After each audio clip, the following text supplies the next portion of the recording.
তুমি 8 রাকাত পড়ো, বারান্দা থেকে চলে যাও। তুই যদি দুর্বল মানুষ সারা বারান্দা নামাজ পড়তে 4 রাকাত পড়ো, 8 রাকাত পড়ে চলে যাও। মসজিদের মধ্যে ঢুকে কেউ 8 রাকাত পড়া বারবার চায় আর কান সারা দিতে পারে না। তার ভিতর ঢোকার দরকার না, ভিতরে ঢুকলে 20 রাকাত পড়বে, 12 রাকাত কিন্তু সাইয়ে যাবে। সবাই সামনে তারাবি আসছে। সহিহ বুখারী 2013 নম্বর হাদিস, দারুল দেওবন্দের নুসখা প্রথম খণ্ড 269 পৃষ্ঠা, একদম পরিষ্কার ভাবে তারা লিখে রেখেছে কিতাবুস সালাতুত তারাবি, তারাবির অধ্যায়ের হাদিস।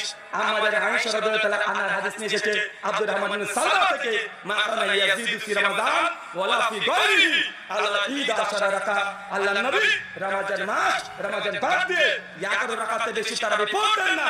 যখন ইমাম বুখারীকে দেখছে কিতাবুস সালাতুত তারাবি অধ্যায় নিয়ে এই হাদিস নিয়ে এসেছে, সঙ্গে সঙ্গে হাদিসের দুশমন যারা আছে তাদের নুসখাকে ওই কিতাবুস সালাতুত তারাবি অধ্যায়ের নাম বাদ দিয়ে সালাতুল্লাহ